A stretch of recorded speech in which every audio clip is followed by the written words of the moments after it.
السلام علیکم ورحمۃ اللہ وبرکاتہ۔ میں ہوں آپ کے ساتھ حکیم محمد دلاور حسین اور آپ دیکھ رہے ہیں یوٹیوب چینل AM دیسی ٹی اسٹیپس۔ دوستو، آج میں آپ کو ایک خاص تحفہ دینے جا رہا ہوں۔ میرے ابو جان کہتے تھے کہ جس انسان کے پاس یہ 2 ڈراپ جیب میں ہوں تو وہ ایسے سمجھیں کہ 80% حکیم ہوتا ہے اور اس کے 80% علاج اس کے ساتھ ہوتا ہے۔ ایک میں نے آپ کو پہلے ہی بتا دیا تھا، امرا دھارا میں نے آپ کو بتایا ہے کہ آپ اس کو کیسے قطرے بنا کر رکھ سکتے ہیں۔ اور دوسری چیز ہے یہ روغن گندھک روٹی والا۔ اس کے 2 طریقے ہیں، دونوں کے دونوں طریقے میں آپ کو بتاؤں گا کہ آپ کیسے بنا سکتے ہیں۔ روغن گندھک آپ کیسے بنا سکتے ہیں، اور جو روغن گندھک ہے آج جس کو ہم بنانے جا رہے ہیں، میں آپ کو بتاتا چلوں کہ یہ کہاں کہاں پہ استعمال ہوتا ہے۔ یہ ضعف باہ کے لیے استعمال ہوتا ہے، ضعف دماغ کے لیے، ضعف معدہ کے لیے، ضعف جگر کے لیے، ضعف گردہ کے لیے، ان تمام بیماریوں کے لیے یہ بہت ہی مجرب اور زبردست چیز ہے۔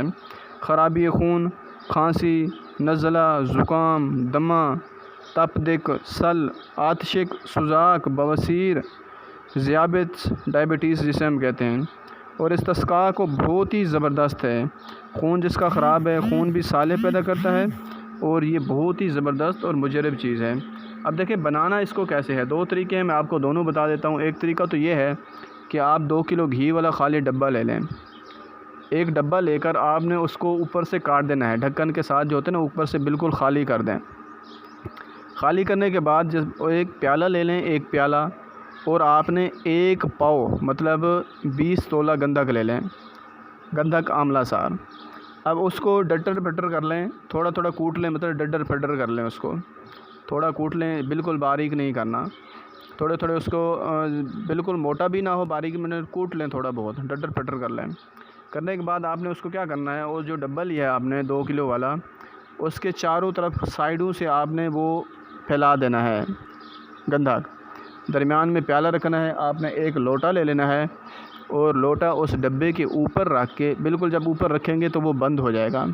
اب جہاں پہ آپ کو لگے کہ یہاں سے گیس نکلے گا، وہ آپ مٹی لے لیں، اس کا گارا بنا کے اس کو بالکل لیپ کر دیں چاروں طرف، تاکہ وہاں سے کوئی ہوا وہاں پہ خارج نہ ہو۔ وہاں پہ خارج ہوگی تو پھر آپ کا جو روغن ہوگا وہ نہیں نکلے گا۔ تو آپ نے اس کو اس انداز سے بند کرنا ہے کہ کوئی وہاں سے ہوا خارج نہ ہو۔ اس کے بعد آپ نے اس کو آگ پہ رکھنا ہے اور نیچے آگ جلا دینی ہے۔ آگ جلاتے رہیں، اس کے اندر آگ جلاتے رہیں، تب تک آگ جلاتے رہیں جب آپ کو لگے کہ آپ کا جو پانی ہے ابل ابل کر کھول رہا ہے، اب وہ کھولنے لگے گا اور اس کے دھواں بن کر اس کا وہ باہر نکلنے لگے گا۔ جب دھواں بن کر باہر نکلنے لگے تو تب آپ نے اس کو اتارنا ہے، اور ٹھنڈا ہونے پر جب آپ اس کو کھولیں گے تو آپ دیکھیں گے وہ جو آپ کا پیالہ ہوگا وہ عرق سے بھرا پڑا ہوگا۔ ایک تو یہ طریقہ ہے۔ دوسرا طریقہ یہ ہے کہ آپ ایک روغنی ہنڈیا لے لیں، روغنی کجی لے لیں۔ اس کجی کے اندر آپ نے کیا کرنا ہے، 1 روٹی پکا لینی ہے جس کا آدھا حصہ پکا ہوا ہو اور آدھا کچا ہو۔ جو کچا حصہ ہو روٹی کا وہ آپ نے ہنڈیا کے اندر رکھنا ہے، ہنڈیا کے نیچے اندر والی سائیڈ میں، اور آپ نے جو پکا ہوا حصہ ہے وہ ہنڈیا کے باہر رکھنا ہے، اس کے منہ والی سائیڈ پہ۔ ایک پیالہ لے لینا ہے آپ نے، اس کچی روٹی کے اوپر پھنسا دینا ہے، اور آپ نے 50 گرام نہیں بلکہ آپ نے کیا کرنا ہے کہ 10 تولہ اور آپ نے کیا کرنا ہے کہ آپ نے 15 تولہ گندھک لے لینے ہیں۔ 15 تولہ گندھک لے کر اس کو پیس لینا ہے، باریک نہیں پیسنا اور نہ زیادہ موٹا رکھنا ہے، ڈٹر کر کے اس ہنڈیا کے چاروں کونوں کے سائیڈ پہ پھینک دیں، مطلب ایسے پھیلا دیں۔ پھیلانے کے بعد آپ نے کیا کرنا ہے، ہنڈیا کے اوپر آپ نے ایک کڑھائی رکھنی ہے، ہنڈیا کے اوپر والی سائیڈ پہ آپ نے ایک کڑھائی رکھنی ہے۔ کڑھائی رکھ کے آپ نے اس کو کیا کرنا ہے کہ چاروں طرف سے اس کو آٹے کے ساتھ بند کر لینا ہے، تاکہ وہاں سے کوئی گیس نہ نکلے تاکہ کوئی گیس نہ نکلے آپ نے اس کو بند کر دینا ہے۔ بند کرنے کے بعد آپ نے کیا کرنا ہے کہ اس کڑھائی کے اندر پانی ڈال دینا ہے۔ پانی ڈالنے کے بعد آپ نے اس کو آگ پہ رکھنا ہے، آگ پہ رکھ کے آپ نے نیچے آگ جلا دینی ہے۔ اب آگ جیسے جلا دیں گے تو وہ پانی کیا ہونا چاہیے، گرم ہونا شروع ہو جائے گا۔ جب آپ دیکھیں گے وہ کڑھائی والا پانی ابلنا شروع ہو گیا ہے تو آپ اس جو پانی ہے کڑھائی کے اندر اس کو نکال دیں، اس کے اندر پھر تازہ پانی ڈال دیں، جب وہ ابلنے لگے اس کو نکال دیں، پھر تازہ پانی ڈالیں۔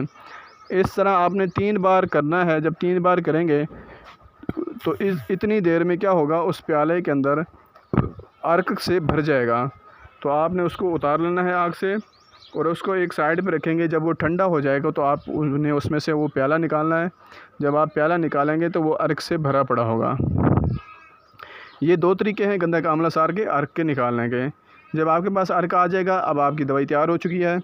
اس عرق کو آپ نے کسی ڈراپر کے اندر محفوظ کر لینا ہے. محفوظ کر کے اس کو رکھ لینا ہے. یہ بہت ہی قیمتی اور زبردست عرق ہے. جیسے میں نے بتایا یہ ہزاروں بیماریوں کے اندر استعمال ہوتا ہے. ہر بیماری کے اندر فالج، لکوہ، بہت بڑی بڑی بیماریوں کے اندر وہ استعمال ہوتا ہے. بہت ہی مجرب نسخہ ہے. اب آپ نے اس کو استعمال کیسے کروانا ہے؟ کوئی بھی بیماری ہے آپ نے 2 سے 3 قطرے یا 5 قطرے 7 قطرے جیسے مناسب ہو آپ نے مریض کو تپاشے کے اوپر ڈال کر آپ نے اس کو استعمال کروانا ہے. بہت ہی مجرب نسخہ.